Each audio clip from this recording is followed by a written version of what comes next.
I'll call the meeting to order. Welcome to the December 16th, 2025 City Council meeting. Members of the public may attend this City Council meeting in person or may watch and listen remotely by viewing the meeting on Channel 8, WCTV, and at the city's website at wayzata.org/WCTV. Public comment during the public forum and/or public hearing portions of this meeting may be provided in person at the meeting in advance or by logging into Teams and raising your hand during the public hearing. When your name is called in the meeting, you will be seen and heard in our council chambers and on the cable channel. You'll be asked to unmute and turn your camera on, and you may begin your comments. All public comments should include your first name and who you're representing. Next on the agenda is our Pledge of Allegiance. If I could ask everyone to stand if you are able.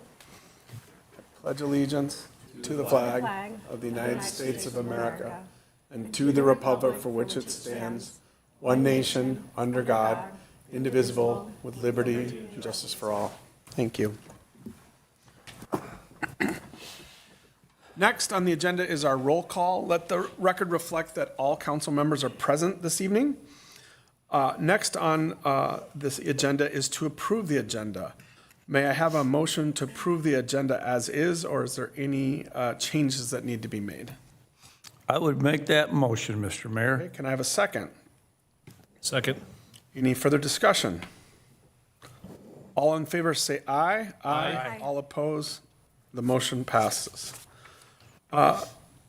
Next on the agenda is our public forum. I don't believe we have anybody on record for being on the public forum, so we'll move on to new agenda items.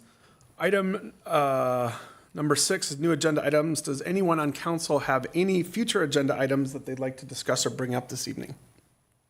Okay, hearing none, I'll move on to the consent agenda.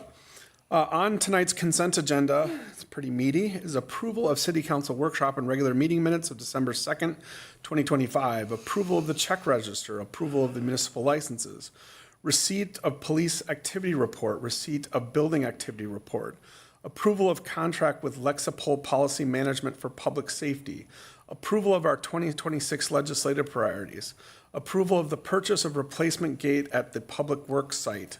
That would be the City of Wayzata Public Works site. Approval of special event permit for the 2026 Chili Open by the Wayzata West Metro Chamber.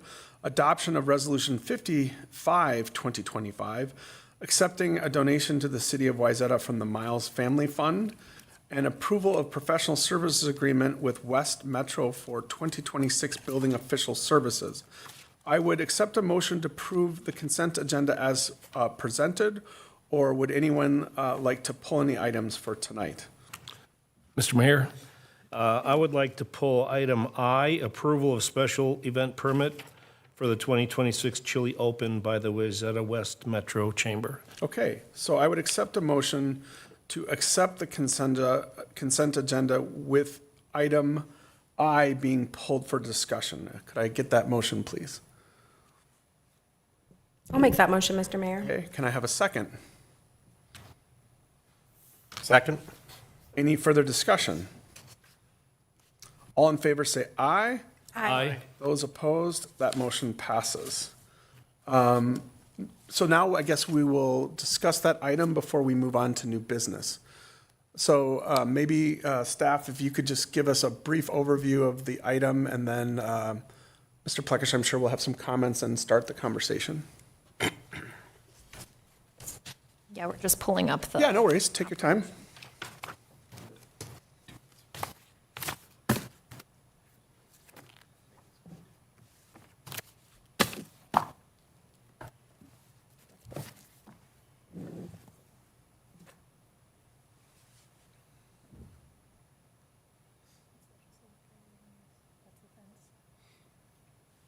There you go. So we'll go up to the staff report. Right there.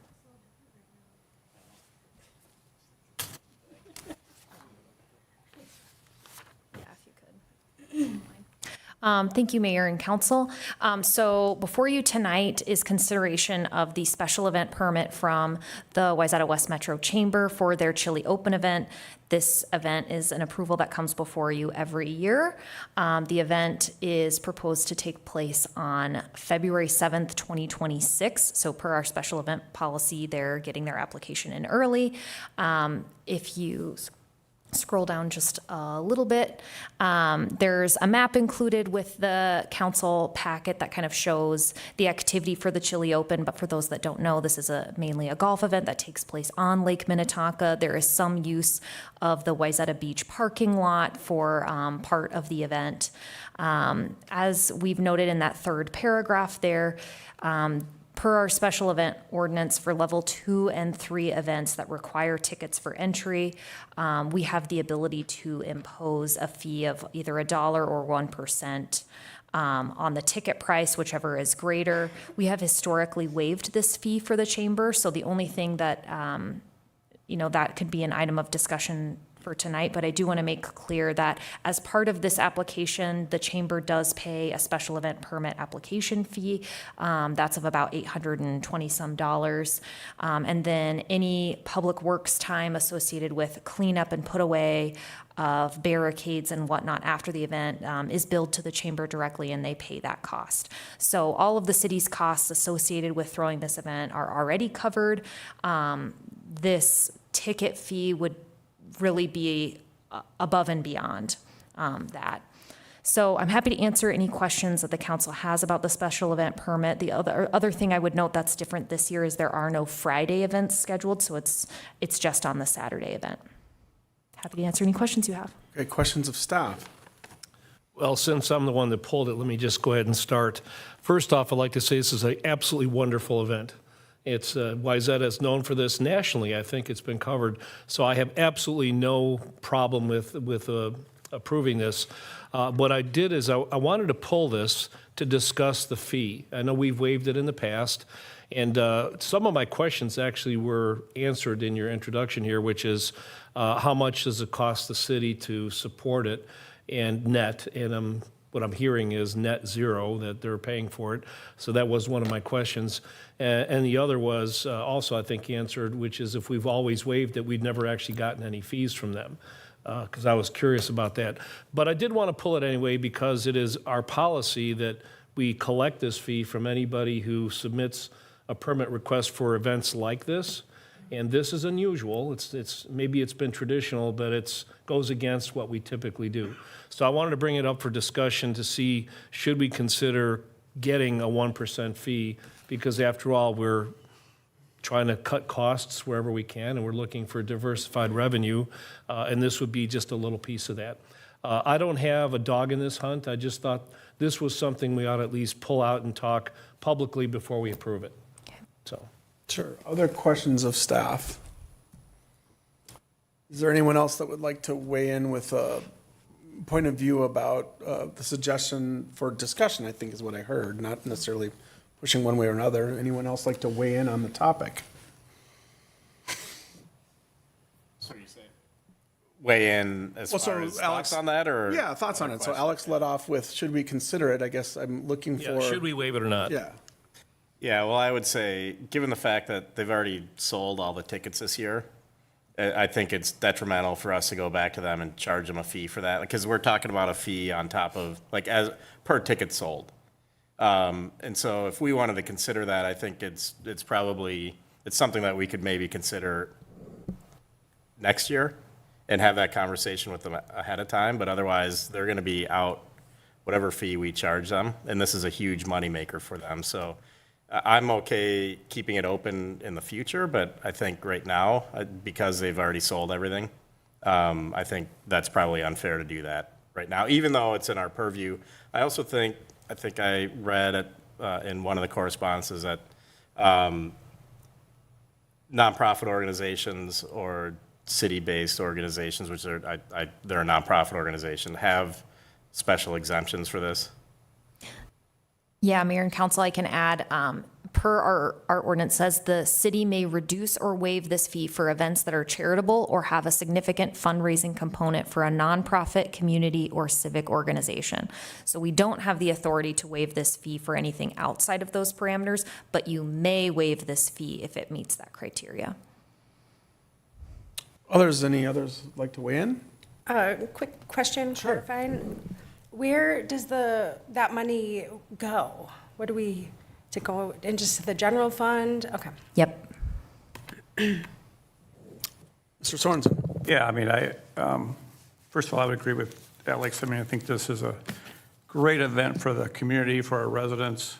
And so I think, I think a good position for us is to support the event, support the chamber in doing this. And I think we're talking about in the range of maybe a couple $1,000 if it were a dollar or $1 per ticket or 1% or something. Yep. It's not a significant amount of money. I just think it's a good gesture on our part to continue what we're doing, certainly for this year, and waive the fee. Any other comments? I guess I would just affirm that traditionally it's been waived and that our policy would say that this is a nonprofit or civic organization, so therefore follow the policy and continue with the exemption would be my point of view. So I hear, I guess, no's count of 3, but we still need to have a motion to approve this. Mr. Mayor, I just think to be very clear, maybe to add to this motion, because it is a city, it's discretionary, as the interim city manager pointed out, so just that this would be a motion to approve the special event permit with the fee waived. Sure. Yeah. Any further questions or commentary? I'll just close with, I just wanted to bring it, I thought it was something we should discuss publicly, but I will vote in favor of this. I thought it was something we should at least put out there. No, I think it's very fair to have the conversation. Appreciate that you pulled it. I would accept a motion to approve Resolution 45, 2024 with a specific notation of the waiver of the special ticket fee. Mr. Mayor, just one correction. That resolution is actually the resolution that adopted the special event matrix. Oh, sorry. So the motion tonight is just to approve All their right, let me special event try permit. again. So let's try adoption of Resolution 46, 2020. No, that's not it either. Help me out. What is the actual?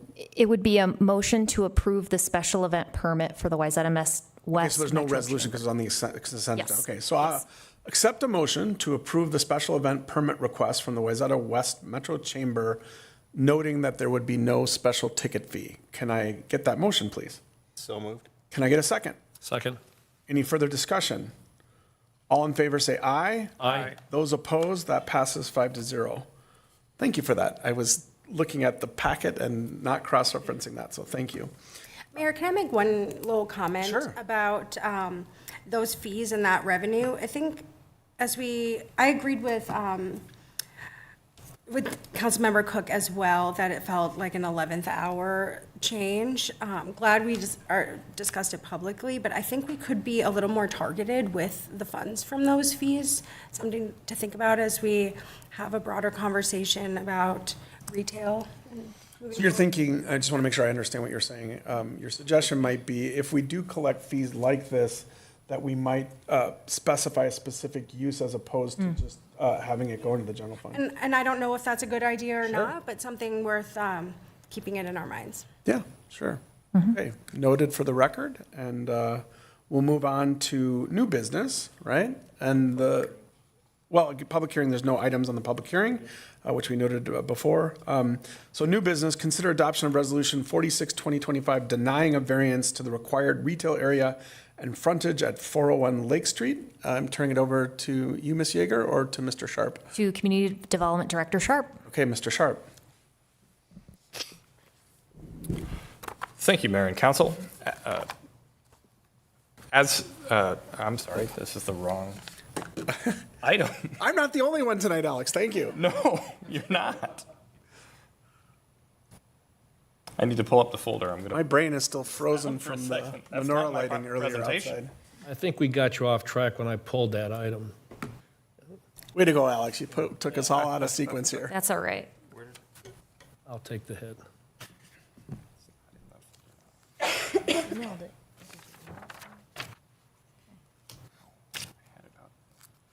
I will say, while Alex is looking for that, Councilmember Plekish and I attended the lighting of the menorah tonight down at Panaway, and it was a lovely ceremony, and even though it was a little cold, but our fire department had a candy drop, and we had a very nice set of speakers and prayers and acknowledgement for some of the happenings around the world and the Jewish community. So it was a very nice ceremony this evening.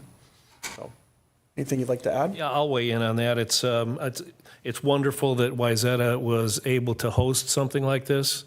And not speaking just for myself, I don't know how you all feel about things, but I will say that I have a very, very close affinity for the Jewish people in the nation of Israel right now, particularly with all the anti-Semitism that's going on, not only around the world, but even here in our own country. So I, for one, want to publicly say that I am very close to that community.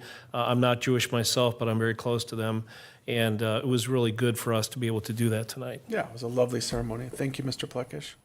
We didn't dance enough time while we are waiting for the presentation, but anybody have any good jokes or Don't look to me. any good Sven and Ole jokes to channel former Mayor Former Mayor Wilcox? Wilcox. He used to always have 3 or 4 Sven and Ole jokes up his sleeve. I'm not that talented. I've got some inappropriate jokes, but I won't bring them up this evening. Is anyone going to the ugly sweater contest or at the McCormick's Pub on Friday? They're having an ugly sweater Jan, you might think about it. I've seen you in some. I have plenty of viable options for that. There's even a prize I heard of like $100, and it starts at 9 o'clock. 9 o'clock. I know, and they have a DJ of all things. So I might have to stay up. Well, I plan on staying up past my bedtime to go. So, all right, we've killed enough time. There you go. Mr. Thank you for Sharp. stalling. Now we're ready. Thank you for stalling, Mayor. Technology and I apparently haven't been agreeing today, so I appreciate the last-minute stall. As stated, this is a required retail percentage variance for 401 Lake Street East. The owner and applicant is Studio BV, and owner is Fishbase LLC. The site is located at the northeast corner of Lake Street and Manitoba. Zooming in a little bit, you can see that it's across the street from the depot and immediately east of Five Swans. The site is guided central business district at 20 to 30 units an acre. The central business district allows for a mix of retail, commercial, and office uses. And the site is guided for C4 central business district, which also allows for that mix. However, it does have the caveat of requiring 50% of the ground floor area along Lake Street to be a retail or commercial service use, and it also requires that 50% of the frontage along Lake Street have a retail or commercial service use. The applicant's request is to essentially expound upon an existing variance that was granted in 2020 to reduce that required 50% retail area in both frontage and in area from 50% down to 11%. The prior variance issued in 2020 already reduced it down to 22%. This variance, if approved, would supersede that variance, essentially increasing the total amount of the varied percentage and square footage. These are the existing interior conditions. Right now, there's approximately 1,600 square feet, and the tenant of retail on the ground floor, and the tenant is brick plus linen. What the applicant has proposed is to approximately split that 1,600 square feet in half and have 746 square feet remain as brick and linen, and then 718 square feet approximately to be a conference room for Fishbase LLC, which is a financial consulting firm located on the 3rd floor of the building that needs additional office space for meeting with clients and internally. For those that really go into the details on these applications and were to look back at the original application in 2020, reducing the variance down to, or reducing the required retail area down to 22%, you'll notice that the square footages didn't quite align. And the applicant and staff have worked together very well to make sure that as we review this application, they did actually align. Essentially, the explanation is a gross versus net area. The building was originally approved with that variance in a conceptual form without the individual tenants and design being worked out. And so interior walls, you can see ramps from the parking area to the left of your screen here, entrance doors and vestibules and things of that nature, wheelchair ramps, the actual elevator, things of that nature were counted towards the retail area as they serviced the retail area and were required for access, but slightly changed the actual retail square footage as somebody were to look back in that past history. So they do work out, staff did the homework, Planning Commission was also explained in greater detail, so if you've got questions, I can certainly expound upon it, but the essential Cliff Notes version of it is that they do meet or do align with the past review. I'm not going to go through each one of these individually, but I did want to have them available for council. They are included within your materials as well, but they are the definition of retail sales general, what that limited would be, and then what service commercial and the types of uses. Staff has provided different examples of those types of uses just for contextual reasons so that everyone could understand the types of uses that are being sought along the Lake Street corridor. As this didn't have to do with exterior items of the building, engineering did not have any particular comments. The normal public notification process has occurred. It was, the public hearing notice was within the newspaper. Signs were put outside, and the neighborhood was contacted within 500 feet by both the city and by the applicant. To date, we have received comments at the public hearing and one that was included in your packet. It was not included in the public hearing packet as it was received after that date, but was included in the final Planning Commission packet for their action on the report and recommendation. Thus far, the comments, brief summary from staff would be that they did not support the application, but were understood the plight of the landowner and the point made by Brick and Linen of needing to consolidate their space down to a smaller format. When granting variances, both state statute and the city code dictate that the city must find practical difficulties in the application, and that the applicant must first establish those practical difficulties for their application as they move forward. So in this case, the Planning Commission went through all of these. As a reminder for the City Council, all of these provisions in the bottom of the screen, 1 through 4, must be found true. Essentially, is the application reasonable? Is the plight of the landowner due to circumstances unique to that property? Does it alter the essential character of the locality? And then economic considerations alone do not constitute practical difficulties. The Planning Commission on December 1st, 2025, reaffirmed their action of the public hearing and adopted their report and recommendation, recommending denial of the request. The reasons, they found the following findings of fact. These are that the application would not be consistent with the intent of the ordinance or the comprehensive plan. The applicant had not established that practical difficulties were present on the site. The variance request was not unique in nature to the site. And the variance, if granted, would alter the essential character of the neighborhood.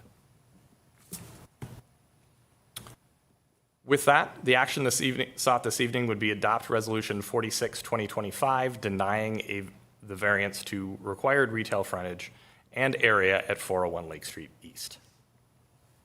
With that, I stand for questions. Questions of staff? Hearing none, I believe the applicant is here. Did the applicant want to offer any commentary or?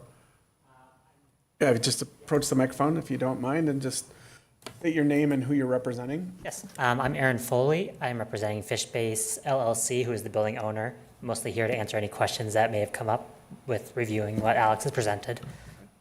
Questions of the applicant from council? I have one. I watched I can't remember the December 1st or the previous planning commission where there was some back and forth on what's driving the change. And I want to state it and see if I get it correct. But the tenant, the retail tenant has a lease that goes through 2029. Correct, yep. And are finding it difficulty to make that retail part of their business work. And part of the driver from the owner of the building was to try to use this as a solution to provide them some relief while they also were continuing to seek a sublease. Correct. Can you update us at all if there's been any further activity by the tenant to try to secure? Not since that planning meeting, no. They are kind of holding off to see this final kind of approval or denial of their variance, and then they go forward from that. But yes, originally is the retail component is looking to kind of downsize.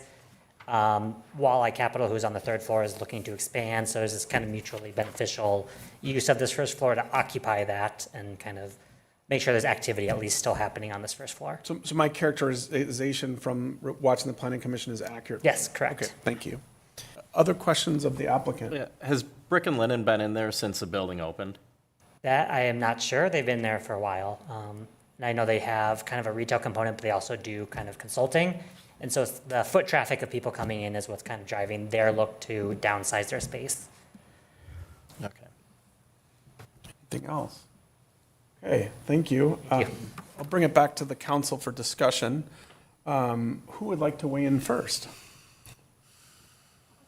Ms. McDonald. Thank you, Mayor. Thanks, staff, for that presentation. I was really heartened to see and observe the Planning Commission's commitment to retail in our downtown, and I support their findings and their recommendation for this application. So I plan to follow their lead and vote to adopt this resolution to deny the variance. Okay, who would like to go next? Mr. Cook?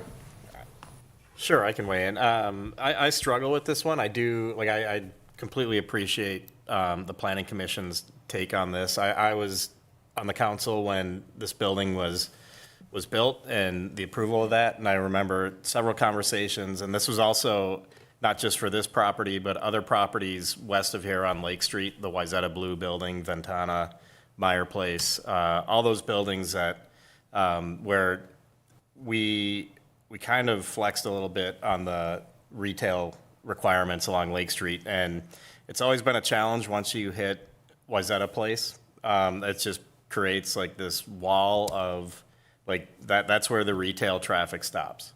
So the last thing I want is just an empty building or an empty storefront on Lake Street.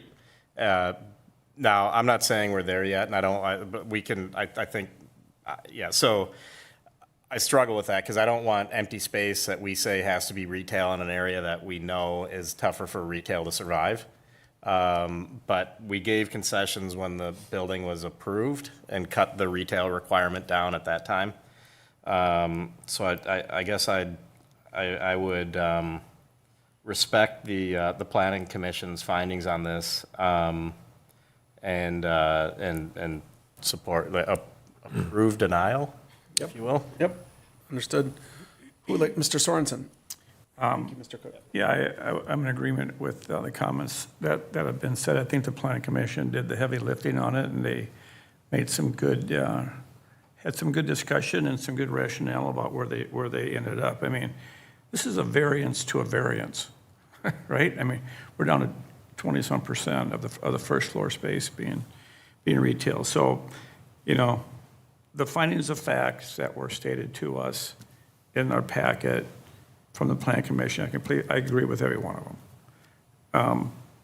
I think especially because I think in the future we're going to see more retail space on the west end of downtown. And I think we need to maintain some retail space in in that area between where it's very dense now, east moving west.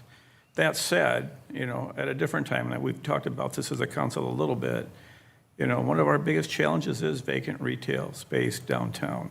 It's not pertaining to this application, but it's something that I think we all have agreed is a very significant issue, and I was very supportive of moving ahead, trying to be creative and doing what we can in our control to fill up some of that space. But I'm in favor of this resolution.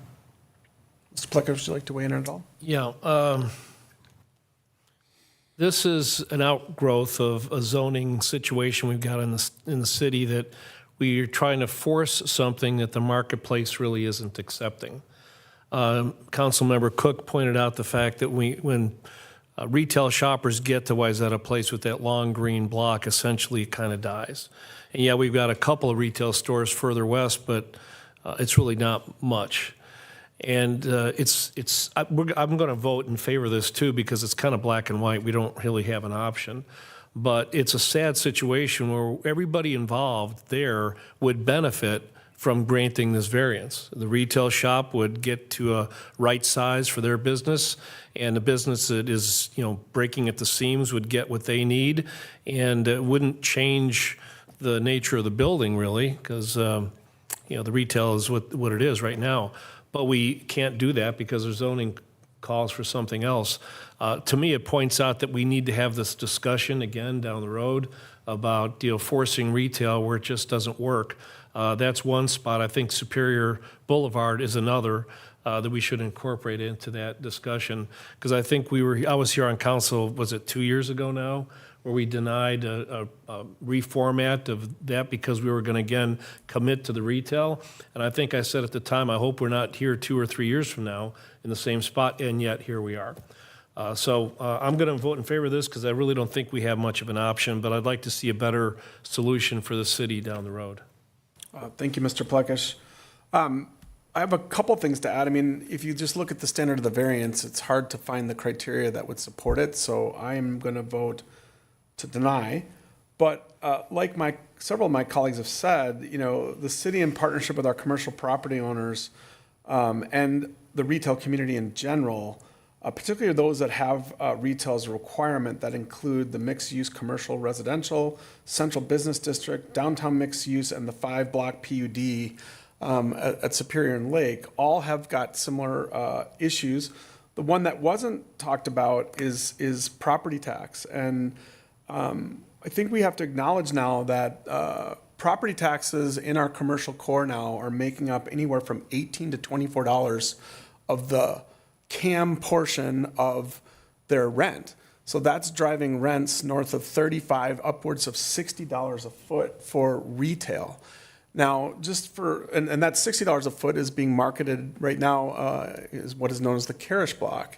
And, obviously they've got a lot of costs and hookup charges. And I, like my colleagues, have some empathy for solving this, because you can go to Ridgedale and get a triple net lease for $20 and have much more volume and traffic. That's what these folks are competing against, and that's what our local retail community is competing against.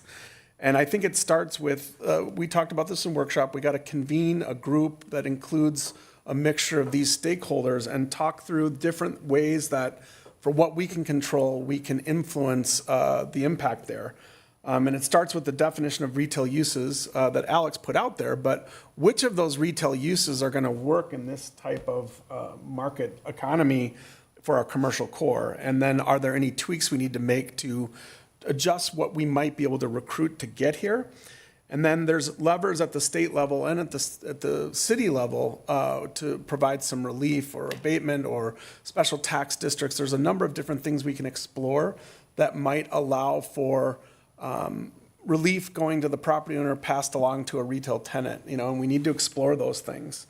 At the end, I think we still need to stand to promote a diversity of retail, office, service, and residential land use, and a high-quality development portfolio here in Wayzata that, enhances our ability to be a regional destination and provide services for a resident.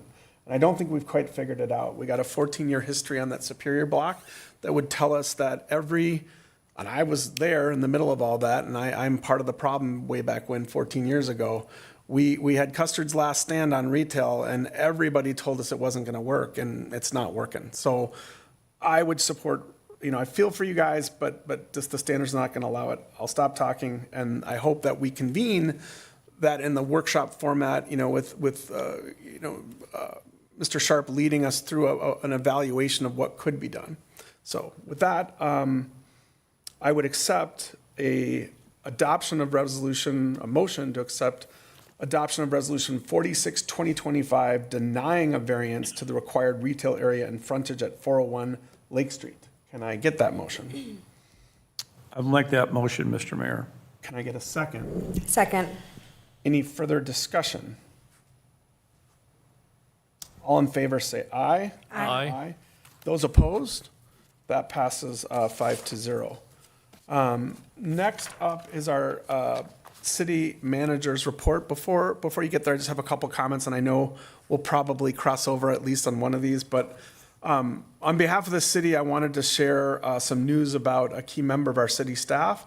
Rebecca Jones, who has served our Public Works Department as Administrative Assistant Utility Billing Clerk for over 20 years, will be retiring on January 2nd. I'm only bringing it up tonight because we won't have a chance to talk about it in these chambers before she retires on January 2nd.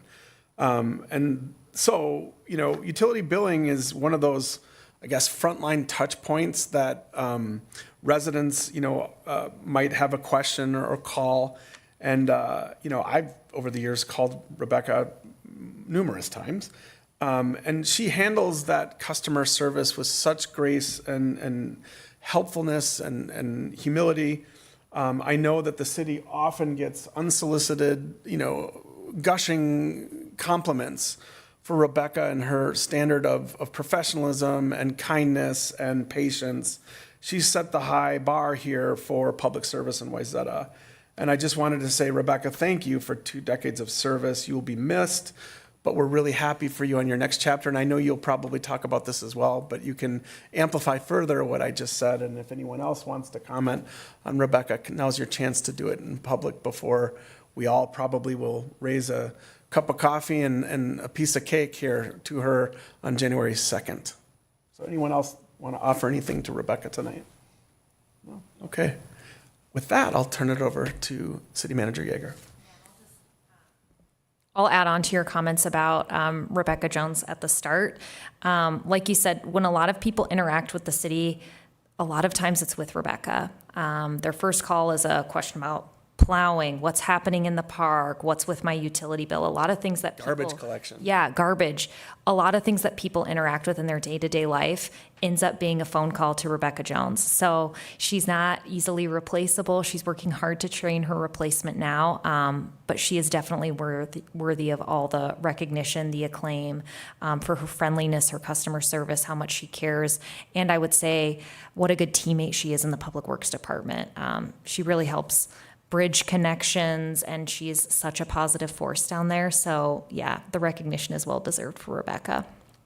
Thank you, Ms. Yeager. Other than that, a couple of things I want to highlight, some Clapbridge Park updates. So I've got a number of things related to Clapbridge Park to update you as a council and the community on. The first is the ice rink. So we've had a number of snow events over the last week, so we've done kind of our first couple floodings of the rink. The main rink we're anticipating to be mostly ready Wednesday, tomorrow. The hockey rink, though, does need some additional work, and we're hopeful to get that up and running by Friday. Either way, our goal is to have both the rink and the warming house open with attendance on Friday.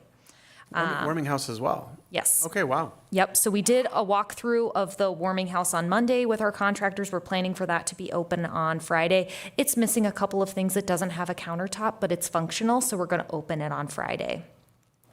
As for the playground, with the exception of the hillside slide, we're going to open all of that Friday. So there will be some things blocking the hillside slide, and the reason that's not open is we have to wait for footings to be installed to put the last structural components. So that can't be done until the spring, but the remainder of the park will be open there. And again, I talked about it at the last meeting. We're communicating it online and in our portal.